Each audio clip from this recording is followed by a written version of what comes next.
Hello everyone, welcome back to my YouTube channel. तो friends, आज का टॉपिक है धार्मिक आंदोलन। धार्मिक आंदोलन पर एक सेट यानी ये क्लास इसके पहले हो चुकी है और आज सेट नंबर 2 है यानी मॉक टेस्ट 2। ठीक है, तो मॉक टेस्ट 2 में आज पहला क्वेश्चन है, गौतम बुद्ध द्वारा भिक्षुणी संघ की स्थापना कहाँ की गई? ऑप्शन ए है सारनाथ में, ऑप्शन बी है कपिलवस्तु में, option C Vaishali, option D Gaya. ये क्वेश्चन आरआरबी सन 2005 में पूछे गया। अब क्वेश्चन जितने धार्मिक आंदोलन से क्वेश्चन बन सकते हैं सभी क्वेश्चन को कवर किया जाएगा और जो क्वेश्चन किसी न किसी एग्जाम में पूछे गए हैं या पूछे जाने की संभावना है।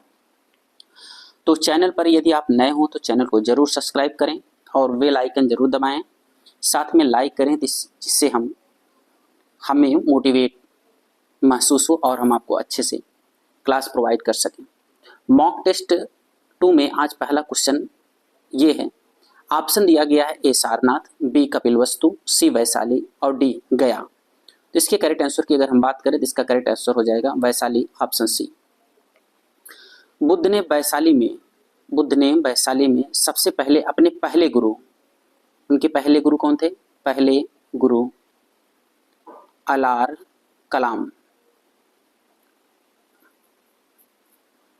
कलाम से शिक्षा ली थी। अब शिक्षा के रूप में उन्होंने क्या लिया? तो एक शिक्षा उन्होंने लिया था साख्य दर्शन का। किसका? साख्य दर्शन। और दूसरी शिक्षा उन्होंने लिया था शून्य का सिद्धांत, यानी शून्य का ज्ञान लिया था उन्होंने, शून्य का ज्ञान। अगर कभी पूछा जाए कि गौतम बुद्ध के दूसरे गुरु कौन थे? दूसरे गुरु, तो दूसरे गुरु का नाम था उनका रुद्रक राम पुत्र। ये पुत्र नहीं है, पुत्र है, इसको याद रखिएगा, ठीक है ना। तो इन्होंने जो शिक्षा ग्रहण की उस पर अब बात आती है कि दूसरे गुरु से उन्होंने क्या सीखा। दूसरे गुरु से उन्होंने सीखा योग का ज्ञान, योग का ज्ञान। ठीक है, अब बात करते हैं क्वेश्चन नंबर 2 की। सर्वप्रथम शून्यवाद यानी शून्य का सिद्धांत का प्रतिपादन करने वाले बौद्ध दार्शनिक का नाम है। यहाँ पर दिया गया है असंग, वसुबंधु, नागार्जुन और दिगनाथ। तो आपको बताना है इसका करेक्ट आंसर। तो इसके करेक्ट आंसर की अगर हम बात करें तो इसका करेक्ट आंसर हो जाएगा ऑप्शन सी, नागार्जुन। जब बौद्ध धर्म की चौथी समिति हुई थी, संगीत समिति, वो हुई थी जम्मू कश्मीर में। जम्मू कश्मीर में चौथी बौद्ध संगीत होने के बाद बौद्ध धर्म 2 भागों में डिवाइड हो जाता है। 2 भागों में बट जाने के बाद एक भाग बनता है उसमें हीनयान। क्या बनता है? हीनयान। और दूसरा बनता है महायान। अब ये 2 शाखाएं हो जाती हैं। तो नागार्जुन जो थे ना वो महायान बौद्ध दार्शनिक थे, दार्शनिक थे। ठीक है, अब बौद्ध संगीत की जितने भी समितियां हुई वो पिछले सेट में सब एक्सप्लेन किए हुए हैं। आप क्रम वाइज देखेंगे तो सारी चीजें क्लियर हो जाएंगी, कोई चीजें छूटने वाली नहीं है। आगे बढ़ेंगे, क्वेश्चन नंबर 3 की हम बात करेंगे। क्वेश्चन नंबर 3 कह रहा है कि महावीर का मूल नाम था सिद्धार्थ, गौतम, वर्धमान, इनमें से कोई नहीं। आपको बताना है इसका करेक्ट आंसर क्या होगा। इसका करेक्ट आंसर हो जाएगा वर्धमान, यानी ऑप्शन सी करेक्ट होगा। बात करें क्वेश्चन नंबर 4 की, तो किस एशिया की रोशनी, यानी यहाँ किसे होना चाहिए। ठीक है, टाइप मिस्टेक हो गया है टाइपिस्ट महोदय से, कोई बात नहीं। देखिए, किसे एशिया की रोशनी या द लाइट ऑफ एशिया कहा जाता है। ऑप्शन ए महात्मा गांधी को, ऑप्शन बी गौतम बुद्ध को, ऑप्शन सी माओ त्से को, ऑप्शन सी अकबर को। इसका करेक्ट आंसर हो जाएगा ऑप्शन बी गौतम बुद्ध। ठीक है, आगे बढ़ेंगे। Question number 5। क्वेश्चन नंबर 5 कह रहा है कि दिलवाड़ा के जैन मंदिर का निर्माण किसने करवाया था। ऑप्शन ए चोलों ने, ऑप्शन बी चंदेलों ने, ऑप्शन सी चालुक्यों ने, ऑप्शन डी राष्ट्रकूटों ने। दोस्तों, क्वेश्चन काफी इंपॉर्टेंट है। ये क्वेश्चन कई बार घुमा फिरा के किसी न किसी एग्जाम में पूछा ही जाता है। ठीक है ना, तो इसके करेक्ट आंसर की अगर हम बात करें तो इसका करेक्ट आंसर हो जाएगा ऑप्शन सी, यानी चालुक्यों ने। चालुक्यों ने दिलवाड़ा के जैन मंदिर का निर्माण करवाया, लेकिन अगर राष्ट्रकूटों की बात करें तो राष्ट्रकूटों ने क्या बनवाया था? एलोरा का कैलाश मंदिर। इसको भी आपको याद रखना है, एलोरा का कैलाश मंदिर, कैलाश मंदिर। अगर हम बात करें चंदेलों की, तो चंदेलों ने कंदरिया महादेव मंदिर का निर्माण करवाया था। क्या? कंदरिया महादेव, कंदरिया महादेव मंदिर। इसके साथ साथ उन्होंने एक और मंदिर बनवाया था जिसका नाम है लक्ष्मण मंदिर। क्या? लक्ष्मण मंदिर, ठीक है ना, लक्ष्मण मंदिर।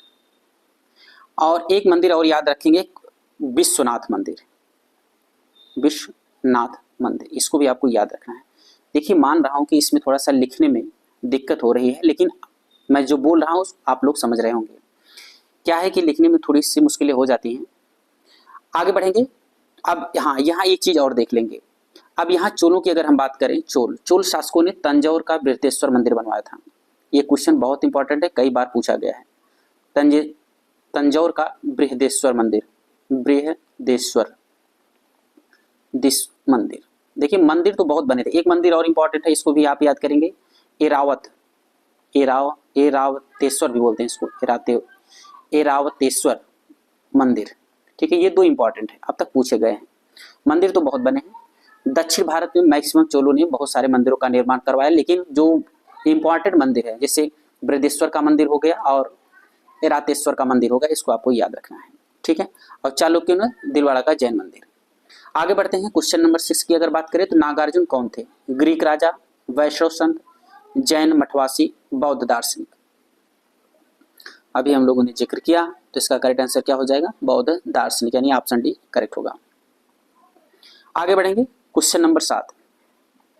क्वेश्चन नंबर 7 कह रहा है कि जैन परंपरा के अनुसार महावीर कौन थे?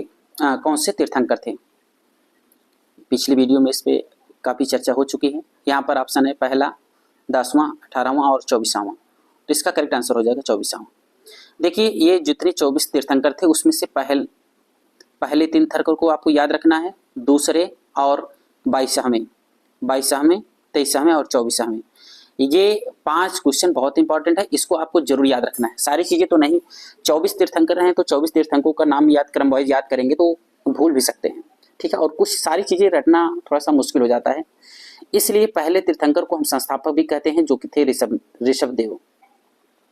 ऋषभदेव। और अगर दूसरे की बात करें तो ये अजितनाथ।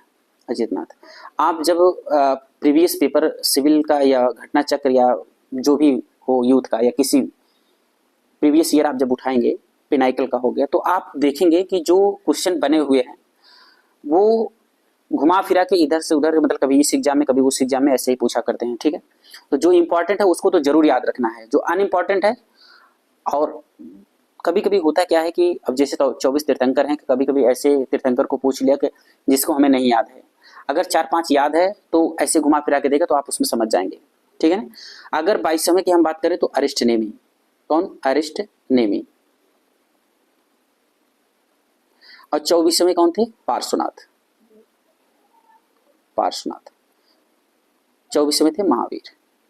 ठीक है, इनको जो है याद रखिएगा।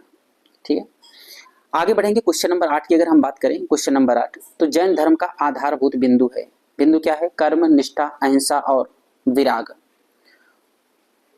तो बताना है इसका आधार बिंदु क्या है। तो आधार बिंदु की बात करें तो इसका करेक्ट आंसर हो जाएगा अहिंसा, यानी option C. Option C correct हो जाएगा।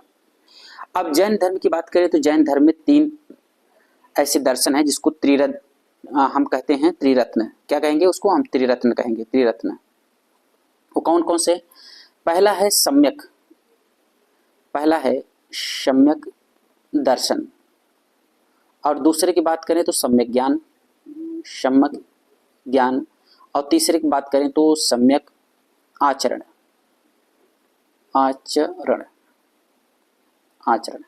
ठीक है, ये 3 दर्शन है, त्रिरत्न है। आप देखिए इसमें क्या होता है ना, कभी कभी त्रिरत्न के जो अनुशीलन है, यानी त्रिरत्न में कुछ अनुशीलन है, वो अनुशीलनों की संख्या 5 है। त्रिरत्न के 5 अनुशीलन है। क्या है? अनुशीलन बोलते हैं इसको, अनुशीलन। इसको भी आपको याद रखना है। अभी लेटेस्ट में एक बार क्वेश्चन पूछा गया है, जैसे ये अहिंसा है ना। अब अहिंसा देखिए त्रिरत्नों में नहीं है, लेकिन अहिंसा यहाँ मिलेगा। तो इसमें 5 बिंदु हैं। 5 बिंदु में पहला है अहिंसा, अहिंसा पहला लेते हैं। दूसरा है सत्यवचन, सत्यवचन। तीसरा है अस्तेय, अस्तेय। और चौथा है अपरिग्रह, अपरिग्रह। और एवं ब्रह्मचर्य, यानी पांचवा जो है वो ब्रह्मचर्य। ठीक है, ये 5 अनुशीलन भी आपको याद रखना है। आगे बढ़ते हैं। Question number 9। क्वेश्चन नंबर 9 कह रहा है कि जियो और जीने दो किसने कहा था? महावीर स्वामी, गौतम बुद्ध, महात्मा गांधी, विनोबा भावे। तो इसके करेक्ट आंसर की बात करें, इसका करेक्ट आंसर हो जाएगा महावीर स्वामी, यानी ऑप्शन ए करेक्ट हो जाएगा। आगे बढ़ेंगे। Question number 10। तीर्थंकरों के क्रम में अंतिम कौन थे? तो ऋषभदेव पहले हो गए, पार्श्वनाथ 23वें हो गए। अब देखिए यहाँ पर ये जो ऑप्शन दिया है ना, देखिए ये मुझे याद नहीं है, अभी इसके पहले जो चर्चा हमने किया, देखिए ऐसे ही होता है, क्वेश्चन जो पूछे जाते हैं वो थोड़ा सा इधर उधर ट्विस्ट किए जाते हैं। अब देखिए ऋषभदेव को आप याद किए हैं, पार्श्वनाथ को याद किए हैं, महावीर को याद किए हैं, तो ये ऑटोमेटिक आप समझ जाएंगे। अब यहाँ पर अंतिम बात है महावीर हो गए, लेकिन पहले पूछता तो आप ऋषभदेव मारते, ठीक है ना, और 23वें पूछता तो आप पार्श्वनाथ मारते, ठीक है ना। यही चीज मेरे कहने का यही तात्पर्य था। आगे बढ़ेंगे। Question number 11। क्वेश्चन नंबर 11 की बात करें तो जैन धर्म में पूर्ण ज्ञान के लिए क्या शब्द है? पूर्ण ज्ञान, जिन, रत्न, कैवल्य और निर्वाण। ठीक है, तो इसके करेक्ट आंसर की अगर हम बात करें तो इसका करेक्ट आंसर हो जाएगा कैवल्य, यानी ऑप्शन सी। अब इसमें कुछ चीजें जान लेना बहुत जरूरी है। जैसे हम कहें जैन धर्म, जैन धर्म में जो महावीर स्वामी थे, उन्होंने 12 वर्षों की कठोर तपस्या के बाद साल वृक्ष के नीचे, यानी रिजबालिका नदी के तट पर एक साल वृक्ष था, उसके नीचे उनको संपूर्ण ज्ञान की प्राप्ति होती है। प्राप्ति होने के बाद ये जिन कहलाए, जिन। अब जिन का मतलब क्या होता है? जिन का मतलब होता है विजेता। क्या होता है? विजेता, जिन कहलाए। अब इसके बाद अरहत भी कहलाए। अरहत, अरहत का क्या मतलब है? अरहत, अरहत का मतलब पूज्य होता है, यानी पूजनीय कहलाए। और तीसरे क्या कहे गए थे? वो कहे गए थे निर्ग्रंथ, निर्ग्रंथ यानी बंधन, बंधनहीन, मतलब कोई बंधन नहीं है, ये कहलाए थे। कब? पूर्ण ज्ञान के बाद, यानी जब उनको ज्ञान की प्राप्ति हो गई थी उसके बाद। ठीक है, तो ये ज्ञान के लिए जो शब्द यूज किया गया वो इसका करेक्ट आंसर होगा कैवल्य। आगे बढ़ेंगे। क्वेश्चन नंबर 12 की बात करें तो महावीर स्वामी का जन्म कहाँ हुआ था? कहाँ हुआ था? कुंडाग्राम में, पाटलिपुत्र में, मगध में और वैशाली में। आपको बताना है इसका करेक्ट आंसर। अब यहाँ पर देखिए, अगर यहाँ पर अगर जैन धर्म की बात करें तो महावीर जो अपना दिए थे, यानी जो अपना ज्ञान का उपदेश दिए थे, उनकी भाषा क्या थी? प्राकृत। गौतम बुद्ध ने किस में दिया था? पाली में, ठीक है ना। और महावीर ने किस में दिया था? प्राकृत, प्राकृत। ये चीजें भी आपको याद रखना है, ठीक है। और जो इनके अनुयायी हुआ करते थे ना, अनुयायी, उन्हें निर्ग्रंथ कहते थे। क्या कहते थे? निर्ग्रंथ। ये चीजें भी आपको याद रखना है, क्योंकि कभी कभी होता है कि क्वेश्चन जब इस तरह से पूछे जाते हैं कि उसमें क्या एक्सप्लेनेशन होनी चाहिए, तो ये चीजें एक्सप्लेनेशन इसलिए कर दे रहा हूँ कि कभी कभी क्या होता है कि कुछ क्वेश्चन ऐसे होते हैं कि उसमें ये एक्सप्लेनेशन ना करके कुछ दूसरा एक्सप्लेनेशन कर दिया जाता है। अब देखिए, इनके जो कभी कभी पूछता है कि प्रथम भिक्षुड़ी कौन थे, या प्रथम भिक्षुड़, या प्रथम अनुयायी। तो प्रथम अनुयायी इनके कौन थे? जामिल, इसको भी याद रखना है आपको, जामिल। अगर हम भिक्षुड़ी की बात करें, भिक्षुड़ी मतलब महिला, जो महिला होती तो भिक्षुड़ी कहलाती थी, तो ये थी चंपा, इसको भी आपको याद रखना है, चंपा। और भिक्षुड़ी संघ की जो प्रधान होती थी ना, भिक्षुड़ी संघ की प्रधान, यहाँ मैं लिख दे रहा हूँ प्रधान, उनको कहा जाता था चंदना। क्या कहा जाता था? चंदना। इसको भी आपको याद रखना है, ठीक है। हाँ, इसके करेक्ट आंसर की बात करें तो इसका आप लोगों ने बताया नहीं भी, हाँ ठीक है। इसके करेक्ट आंसर की अगर हम बात करें तो इसका करेक्ट आंसर हो जाएगा कुंडलवन, महावीर का, सॉरी कुंडाग्राम, ठीक है ना, कुंडलवन बोल दिया, सॉरी। देखिए, ये महावीर का जन्म कहाँ हुआ था? कुंडाग्राम। कुंडाग्राम कहाँ? वैशाली। आगे बढ़ेंगे।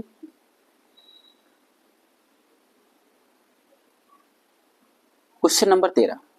क्वेश्चन नंबर 13 क्या कह रहा है? कनिष्क के शासन काल में चतुर्थ बौद्ध संगीति यानी सभा किस नगर में आयोजित की गई थी? अब यहाँ पर ऑप्शन दिया है मगध, पाटलिपुत्र, कुंडलवन कश्मीर और राजगृह।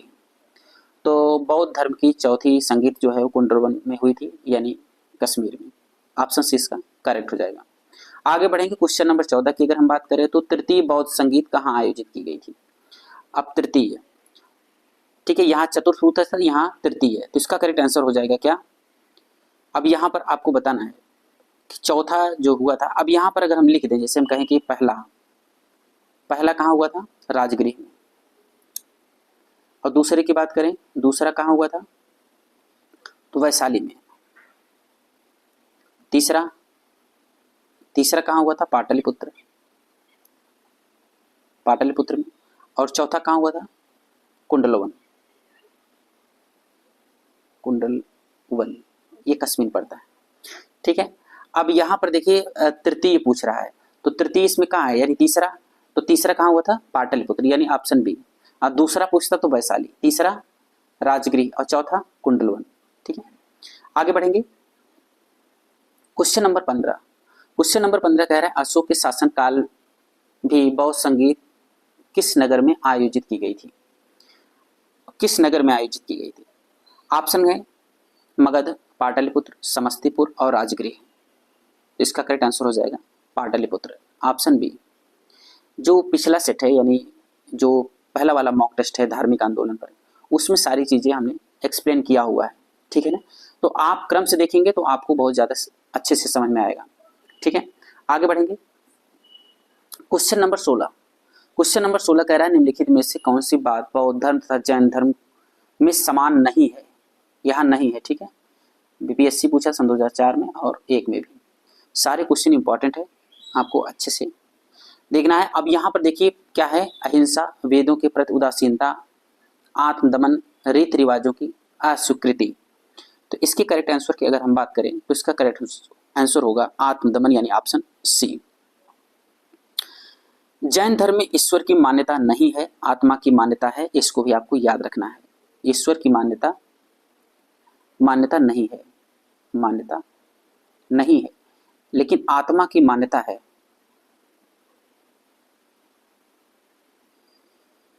आत्मा की मान्यता है, ये चीज आपको याद रखना है। आगे बढ़ेंगे क्वेश्चन नंबर 17। क्वेश्चन नंबर 17 कह रहा है निम्नलिखित में से किस नगर में सर्वप्रथम बौद्ध संगीत सभा आयोजित की गई थी। वही चीजें नालंदा, गया, राजगृह और बोध गया, ठीक है। सारे क्वेश्चन पूछे गए हैं दोस्तों। इस चीज पर आप लोग जरूर ध्यान देंगे कि क्वेश्चन हमेशा थोड़ा सा इधर उधर करके पूछा ही जाता है। अगर आप लर्निंग कैपेसिटी है तो कुछ चीजें जो लर्निंग वाली हैं वो चीजें आप रट लीजिए, ठीक है। जो चीजें समझ में आ गई नहीं तो सीधा रट लीजिए, ठीक है। अच्छे कंपटीटर की यही पहचान है, कैसे नहीं आएगा, ठीक है। जो समझ में आता है उसको समझ लेंगे, नहीं तो सीधा रट लेंगे, ठीक है ना। इस चीज पर आप जरूर काम करिएगा, ठीक है। तो इसके करेक्ट आंसर की अगर हम बात करें तो इसका करेक्ट आंसर हो जाएगा option C, Rajagriha. Question number 18 की बात करें तो निम्नलिखित में से कौन सबसे पूर्वकालिक जैन ग्रंथ कहलाता है। 14 अंग, 12 उपांग, 14 पूर्व और 14 उप पूर्व। इसका करेक्ट आंसर हो जाएगा 14 पूर्व, यानी ऑप्शन सी। ये भी देखिए बीपीएससी में पूछा गया है। क्वेश्चन पहले पूछा गया था या लेटेस्ट पूछा, उससे कोई मतलब नहीं होता है। यही क्वेश्चन बार बार घुमाए जाते हैं, ठीक है ना। कभी अभी पूछेगा, कभी अभी। देखिए ये जो धार्मिक आंदोलन का दूसरा सेट है, तीसरे चौथे में जो लेटेस्ट क्वेश्चन पूछे जाएंगे वो क्वेश्चन भी आपको मिलने वाले हैं, ठीक है। बस ये है कि आप चैनल पे बने रहिएगा, थोड़ा लाइक करेंगे तो ज़्यादा हमको भी उत्साह मिलेगा और हम भी आपके साथ उत्साह से लगे रहेंगे। आगे बढ़ेंगे क्वेश्चन नंबर 19। क्वेश्चन नंबर 19 क्या कह रहा है, आजीवक संप्रदाय के संस्थापक कौन थे। उपाली, आनंद, स्थूलभद्र और मखली गोसाल। तो इसका करेक्ट आंसर की अगर हम बात करें तो मखली गोसाल, यानी ऑप्शन डी इसका करेक्ट आंसर हो जाएगा। क्वेश्चन नंबर अगर हम 20 की बात करें तो भागवत संप्रदाय के विकास में किसका योगदान अत्यधिक था। पार्थियन, हिंद यूनानी, कुषाण और गुप्त। इसके करेक्ट आंसर की अगर हम बात करें तो इसका करेक्ट आंसर होगा हिंद यूनानी, यानी ऑप्शन बी। ऑप्शन बी इसका करेक्ट आंसर होगा। आगे बढ़ेंगे क्वेश्चन नंबर 21। त्रिरत्न सिद्धांत, सम्यक साधारण, सम्यक चरित्र, सम्यक ज्ञान किस धर्म की महिमा है। वह है बौद्ध धर्म, ईसाई धर्म, जैन धर्म और इनमें से कोई नहीं। देखिए ये चीजें जो है ना, ये चीजें पहले सेट में ही हमने लिख कर सारी चीजें बताएं, और अभी जस्ट कुछ समय पहले हमने सम्यक दर्शन, सम्यक चरित्र और सम्यक ज्ञान पर चर्चा की। तो चीजें वही रहती हैं, बार बार पूछे जाते हैं। क्वेश्चन सारे लेंगे ताकि आपको ये चीज समझ में आए कि हाँ क्वेश्चन रिपीट भी होते हैं, बार बार क्वेश्चन पूछे जाते हैं। तो ये किसके हैं? त्रिरत्न जैन धर्म, यानी ऑप्शन सी इसका करेक्ट हो जाएगा। क्वेश्चन नंबर 22 की बात करें तो निम्नलिखित कथनों का विचार करें एवं चैत व बिहार में क्या अंतर है इसे चुनें। ठीक है, देखिए ये यूपीपीएससी सन 2002 में पूछा गया है और यूपीएससी सन 2013 में पूछा गया है। ठीक है, क्वेश्चन काफी इंपॉर्टेंट है। कभी कभी ऐसे भी पूछ लेता है कि चैत्र क्या है, या कभी ऐसे पूछ लेगा बिहार क्या है। ठीक है ना, तो यहाँ दोनों पूछा गया है, तो आपको देखना है इसका करेक्ट आंसर क्या होगा। इसका पहले ऑप्शन देखेंगे तो ये बिहार पूजा स्थल होता था, जबकि चैत्र बहुत विश्व का निवास स्थान। ठीक है, दूसरा ऑप्शन कह रहा है चैत्र पूजा स्थल होता है जबकि बिहार निवास स्थान है। ऑप्शन सी है दोनों में विशेषता कोई अंतर नहीं है। ऑप्शन डी है बिहार एवं चैत्र दोनों ही निवास स्थान के रूप में प्रयोग हो सकते हैं। तो इसका करेक्ट आंसर ऑप्शन बी होगा, चैत्र पूजा स्थल होता है जबकि बिहार निवास स्थान होता है। ठीक है, ये चीजें आपको याद रखना है। आगे बढ़ेंगे, क्वेश्चन नंबर 23। क्वेश्चन नंबर 23 कह रहा है कि भगवान महावीर का प्रथम शिष्य कौन था? जमाली, यशोदा, विपिन और प्रभास। तो यहाँ करेक्ट आंसर हो जाएगा ऑप्शन ए जमाली। ठीक है, अगर महिला में पूछता तो महिला भी अभी हम जिक्र कर लिए। ठीक है ना, तो यहाँ पहला पूछा है, महिला की बात नहीं किया गया, तो पहले जमाली थे, तो ये इसका करेक्ट आंसर ऑप्शन ए होगा। क्वेश्चन नंबर 24 की अगर हम बात करें, बुद्ध की मृत्यु के बाद प्रथम बौद्ध संगीत की अध्यक्षता किसने की? Option A Mahakashyap, option B Dharmasen और option C Ajatashatru, option C Nagasen. तो इसके करेक्ट आंसर की अगर हम बात करें तो महाकश्यप। ठीक है, चौथी संगीत का आयोजन भी यानी इनकी अध्यक्षता में, चौथी बौद्ध संगीत का अध्यक्षता इन्होंने किया था महाकश्यप। और बुद्ध के न रहने पर यानी बुद्ध की मृत्यु के बाद भी इन्हीं के अध्यक्षता में बौद्ध संगीत हुआ करती थी, यानी ऑप्शन करेक्ट हो जाएगा महाकश्यप। आगे बढ़ेंगे, क्वेश्चन नंबर 25 की अगर हम बात करें, क्वेश्चन नंबर 25 कह रहा है निम्नलिखित में से कौन सा स्थल पार्श्वनाथ से संबंध होने के कारण जैन सिद्ध क्षेत्र माना जाता है?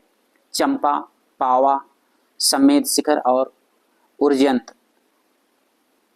इसके करेक्ट आंसर की बात करेंगे तो इसका करेक्ट आंसर हो जाएगा समेध शिखर। ठीक है, इसका करेक्ट आंसर क्या होगा? समेध शिखर। दोस्तों ये टॉप 25 क्वेश्चन समाप्त होता है, फिर मिलेंगे अगले सेट में। अभी धार्मिक आंदोलन के सारे क्वेश्चन नहीं हो पाए हैं, तो आप चैनल पर बने रहिए और हमारा चैनल सब्सक्राइब करिए। तब आज के लिए विदा चाहते हैं दोस्तों, फिर मिलेंगे अगली क्लास में। जय हिंद, जय भारत।